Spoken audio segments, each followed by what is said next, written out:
नमस्कार, मैं आपका दोस्त चंद्रपाल और मेरे साथ है कैमरामैन गणेश। तो आज हमारे साथ हैं दलबीर किरमारा जी। तो न्योली खुर्द के अंदर आए हुए थे। सत्येंद्र है जो आम आदमी पार्टी के कैंडिडेट हैं, उनके गांव के अंदर आए हुए थे। तो यहाँ पर उन्होंने जो गांव का जो माहौल पता करने के लिए, लोगों से रूबरू होने, लोगों से मेल मिलाप करने के लिए और जो भी पार्टी के जो आदेश हैं उनको अमल करने के लिए आए हुए थे। तो आप इनसे बात करते हैं कि कैसा रिस्पॉन्स इनको गाँव के अंदर मिला है।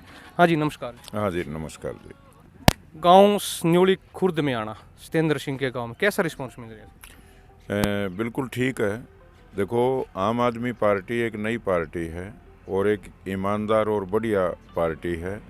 लोग, छत्तीस बिरादरी के लोग इस पार्टी से जुड़ना चाह रहे हैं और धीरे धीरे करके न हमारा जो एक आम आदमी पार्टी का कैंडिडेट है जो सत्येंद्र, वो हर हालत में यहाँ से है ना कि कुलदीप को हरा के और एमएलए बनेंगे, विधानसभा में पहुँचेंगे। तो अभी सभी पार्टियों ने अपने कैंडिडेट उतार दिए हैं। तो आज नॉमिनेशन का आखिरी दिन है, जहां कांग्रेस पार्टी ने जयप्रकाश जप्पी को उतारा है, तो वहीं इनेलो पार्टी ने कुर्डाराम को उतारा है। तो आप आम आदमी पार्टी की टक्कर किस पार्टी से मानते हो? देखो, आम आदमी पार्टी की जो टक्कर है वो सीधी बीजेपी से है। जहाँ तक कांग्रेस का जयप्रकाश को उतारने का सवाल है, कांग्रेस तो सही मायने में आज से नहीं, 1968 से लेके अब तक जो चौधरी भजनलाल जी का परिवार जीतता आ रहा है, उसका जो मुख्य कारण है, चाहे वो कांग्रेस हो चाहे कोई अन्य पार्टी हो, उन्होंने चौधरी भजनलाल जी के साथ मिलजुल के न चुनाव लड़ा है। और आज भी ये जो पूरी पार्टी है कांग्रेस पार्टी, वो घोटालों में फंसी हुई है। वो या तो जेल में जाएं या फिर बीजेपी की बात माने।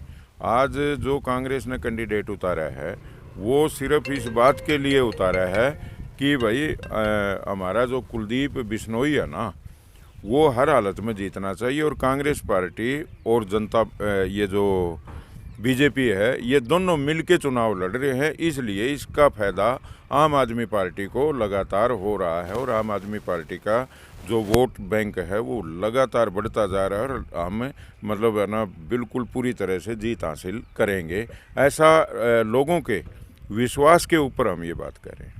एक पहले बताया गया था कि शिक्षा का मुद्दा उठा था, स्कूल बंद हो गए थे, आम आदमी पार्टी ने महापंचायत की थी।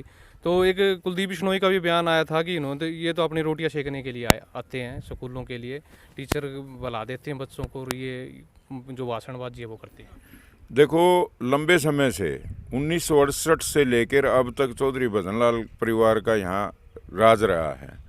वो प्रदेश के मुख्यमंत्री भी चौधरी साहब रहे हैं। जहाँ तक स्कूलों की बात है, आज किसी भी पार्टी ने, जब ये शिक्षा के मंदिर बंद हो रहे थे तो किसी ने भी है ना इनकी सुध नहीं ली। आम आदमी पार्टी का एक एक वर्कर जहाँ जहाँ भी स्कूल बंद हो रहे थे, जो शिक्षा के मंदिर बंद हो रहे थे, वहाँ जाके सरकार का विरोध किया।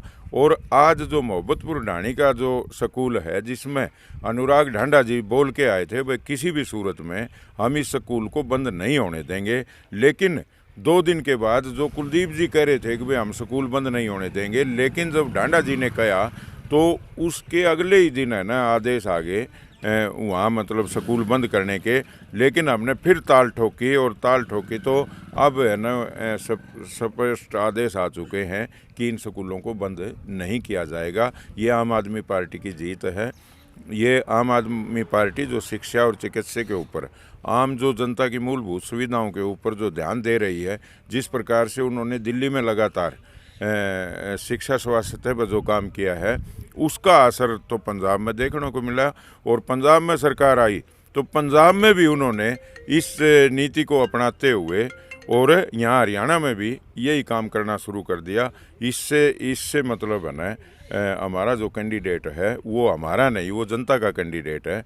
क्योंकि मान लिया कि भाई जो भी सरकारें आई, उन्होंने सिर्फ अपने घर बनाए, रिश्तेदारों तक पार्टियां सीमित रही। आम आदमी पार्टी आम आदमी तक पहुंच रही है। उनकी जो मूलभूत सुविधाएं हैं उनका पूरा ध्यान रखते हुए उसके ऊपर मांगों के ऊपर जो असली मुद्दे हैं, मुद्दों को लेके चुनाव लड़ रही है। कौन से मुद्दे रहेंगे? तो शिक्षा अहम रहेगा आपके लिए? हाँ, नहीं, उसमें शिक्षा है, स्वास्थ्य है, परिवहन है, बिजली है। आज जिस प्रकार से 200 यूनिट बिजली वहाँ फ्री मिल रही है दिल्ली में, 300 यूनिट पंजाब में फ्री कर दी। आज यदि बिजली फ्री हरियाणा में सरकार आती है और वहाँ बिजली फ्री हो जाती है तो मैं ये कह रहा हूँ कि गरीब आदमी के लिए इससे बढ़िया सरकार कौन सी हो सकती है।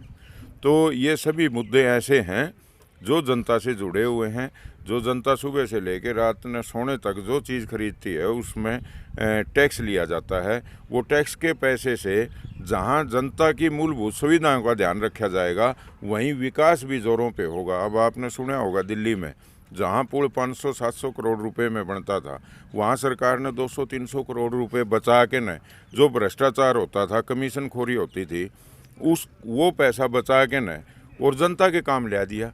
तो इससे बढ़िया सरकार और कैसे हो सकती है। एक मुद्दा उठा था सर, जब सत्येंद्र सिंह को एक टिकट दी गई थी तो आम आदमी पार्टी के जो पुराने कार्यकर्ता थे उन्होंने पार्टी छोड़ दी और उन्होंने टिकट खरीदने का आरोप लगाया। तो क्या देखो इस प्रकार का तो मैं आपने बताऊं, ये जो देश प्रदेश में जो आज के दिन जो एक अनपढ़ से अनपढ़ आदमी है ना, उसको ये पता लग रहा है कि जो ये राजनीति जिस प्रकार की आज चल रही है ना, कितना ही साफ सुथरा व्यक्ति हो, कितना ईमानदार हो, उसके ऊपर आरोप लगाने से लोग चूकते नहीं। और वो लोग नहीं लगाते, वो जो राजनीतिक पार्टियों के नेता हैं जिनको अपनी कुर्सी खिसकते हुए नजर आती है, तो वो इस प्रकार के लोगों को आगे लाते हैं।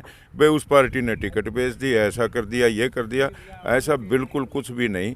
आज यदि तीसरी बार सरकार दिल्ली में आ रही है, पंजाब में है ना 92 सीट लेके ना सरकार बनाई है, आम आदमी पार्टी के ऊपर हरियाणा और पंजाब का और दिल्ली का नहीं, पूरे देश का विश्वास है ना जुट चुका है। और आने वाले टाइम में 2024 में आदरणीय माननीय अरविंद केजरीवाल जी प्रधानमंत्री होंगे इस देश के, इसमें कोई दो राय नहीं है। ये जनता ने स्वीकार कर लिया। आम आदमी पार्टी जिंदाबाद, आम आदमी पार्टी जिंदाबाद, आम आदमी पार्टी जिंदाबाद, इंकलाब जिंदाबाद, इंकलाब जिंदाबाद, भारत माता की जय।